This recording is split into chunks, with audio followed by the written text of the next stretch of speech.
ఇకపై మీకు ఇష్టమైన ఫేవరెట్ సీరియల్స్ యొక్క ఫుల్ ఎపిసోడ్స్ యూట్యూబ్లో అందుబాటులో ఉండవు. కేవలం సన్నెక్స్లో మాత్రమే ఫ్రీగా చూడొచ్చు.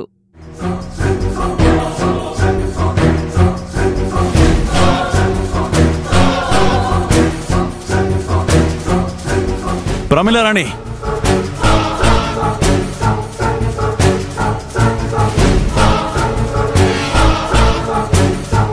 ఏంటి శివరాం, బయటనుంచి రంకెలు వేస్తూ వస్తున్నావు?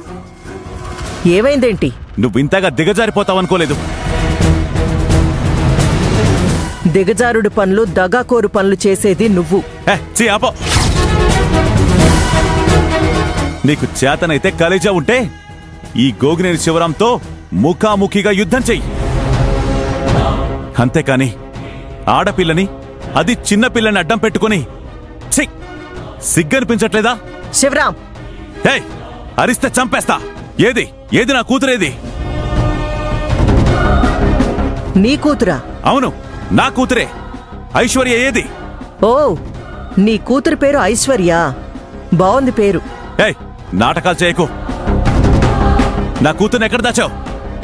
నీ కూతుర్ని నేను దాచానా? అవును, నువ్వే దాచావు. మతుండే మాట్లాడుతున్నావా?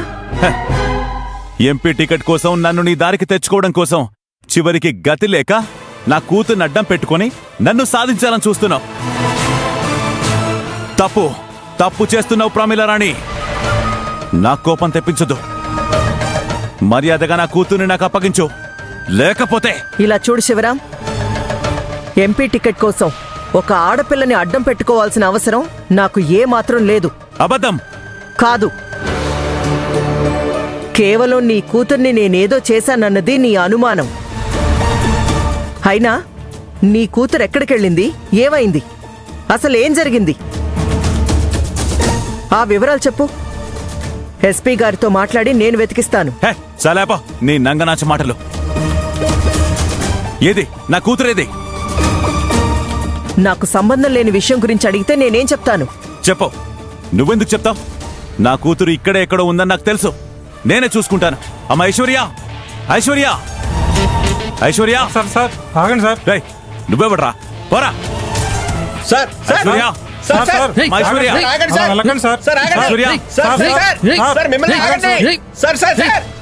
వీడి కూతుర్ని నేనే కిడ్నాప్ చేయించాననే అనుమానంతో వచ్చాడా? పక్కా ఇన్ఫర్మేషన్తో వచ్చాడా?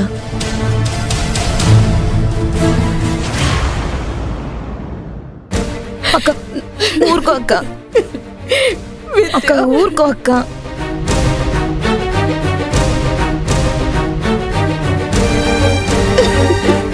అక్క ఊరుకో అక్క. ఐశ్వర్య వచ్చేస్తుంది అక్క. అన్నయ్య మాటలకి బాధపడుతున్నావా అమ్మా? వాడన్న దాంట్లో తప్పే ఉందిరా. ఇంట్లో కూర్చోక నేను బయటికి వెళ్ళడం ఎందుకు? గుడికే కదా వెళ్ళారత్తయ్య గారు. అత్తయ్య గారు సీతారాములకి ముత్యాల తలంబ్రాలు సమర్పించడానికి వెళ్లారు. ఏం పుణ్యమో! పుణ్యం కోసం పోతే పాపం తగులుకుందని చివరికి అదే జరిగింది కదా.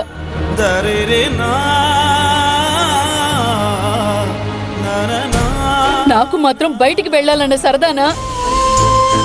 బయట ఎండలు మండిపోతున్నాయి, అయినా వెళ్ళానంటే అది నీ కూతురు కోసమే రఘు. పిల్లల్ని తీసుకుని వెళ్లకుండా ఉండవలసింది. అలా వాళ్ళని తీసుకువెళ్లడమే నేను చేసిన పెద్ద తప్పు. అదేం కాదులేండి అత్తయ్య గారు. ఊరుకో అక్క. పిల్లలకి చిన్నప్పటి నుంచి దేవుడి కళ్యాణం లాంటివి చూపిస్తే ఆ కథలు వింటుంటే బాగుంటుంది, పిల్లలకి మంచి చెడు తెలుస్తాయిలే అని తీసుకెళ్లేనే తప్ప ఐక్యత విషయంలో అలా జరుగుతుందని, ఐశ్వర్య కనిపించకుండా పోతుందని ఊహించానా? అనవసరంగా పెద్దోడి చేత మాటలనిపించుకోవాల్సి వచ్చింది. వాడు నన్నంటే అన్నాడు, అభి, రఘు, ఐశ్వర్య ఎక్కడుందో ఏమైందో వెళ్ళి చూడండిరా. ఐశ్వర్య, జనని, నువ్వు కూడా ఏం మాట్లాడవేంటి? తనేం చేస్తుంది? అదేంటి విద్య, ఇలాంటి సందర్భంలో జననీయే కదా తెలివిగా ఆలోచించి ఏదో ఒకటి చేస్తుంది. తనిప్పుడు ఆలోచించే మూడ్లో లేదత్తయ్యా.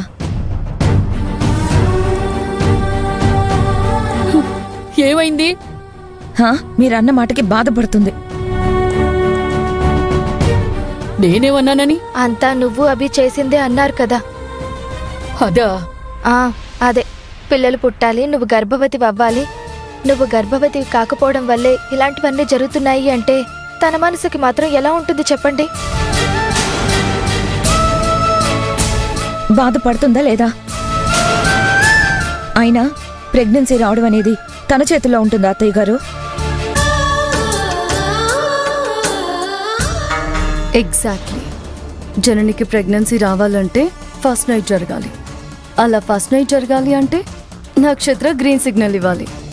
నేనివ్వను కదా. గుడిలో నాతో ఇదే మాట అన్నావు కదమ్మా, మళ్ళీ ఆ ప్రస్తావన తీసుకురావడం ఎందుకు? అది కాదురా, స్వామీజీ చెప్పింది జరిగితే ఇంట్లో అందరికీ మంచి జరుగుతుందని. లేదులేమ్మా, నువ్వు కొన్ని మనసు నొచ్చుకునేలా మాట్లాడతావు. అవతలి వాళ్ళు ఏమనుకుంటారో బాధపడతారేమో అని కనీసం ఆలోచించావు.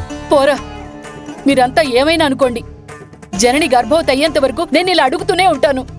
మీరు దెప్పి పొడిపి అనుకోండి, సాధింపే అనుకోండి, ఇంకేమైనా అనుకోండి.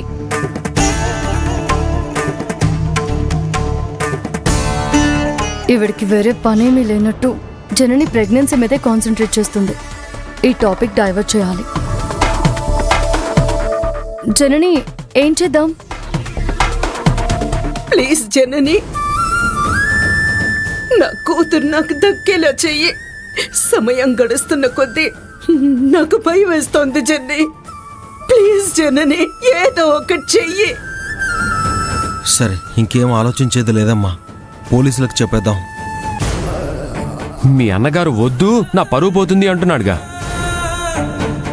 బావగారు అన్నది కూడా ఒక రకంగా కరెక్టే అభి. ఆడపిల్ల విషయం పబ్లిక్ కాకూడదు. పోనీ ఇంకో మార్గం ఏమైనా ఉందా జన్ని? నేను వెళ్ళి నా కూతుర్ని తీసుకొస్తానని వెళ్ళాడుగా అన్నయ్య. ఆయన గురించి తెలిసి ఇలా మాట్లాడతావేంటి అభి? జనని, థింక్ ఫాస్ట్. ఏం చేద్దాం? ఒక దారైతే కనబడుతోంది. ఏంటది? CC camera. అవును, మంచి పాయింట్ జనని. ఏంటి అంటున్నారు? గుడి దగ్గర మొత్తం జరిగేదంతా అక్కడ కెమెరాలో రికార్డ్ అయ్యి ఉంటుంది అత్తయ్య గారు. అది చూస్తే ఐశ్వర్య ఏమయ్యిందో తెలుస్తుంది కదా అని అంటుంది జనని. నిజమేనే, అందుకే జనని తలుచుకుంటే సాధిస్తుంది అన్నాను. మీరు తనని సాధించడం మానేస్తే తను ఏదైనా సాధిస్తుంది. ఏయ్, ఊరుకోవే జనని, నీ ఆలోచన మంచిది. వెంటనే వెళ్ళండమ్మా. వెళ్ళండమ్మా. అభి, ఒక నిమిషం, ఇప్పుడే వస్తాను. త్వరగా రాజనని. పెన్ డ్రైవ్ తీసుకొని వస్తా. ఇది ఒక ఆపరేషన్ కి ప్రిపేర్ అయ్యి వెళ్ళడం అంటే.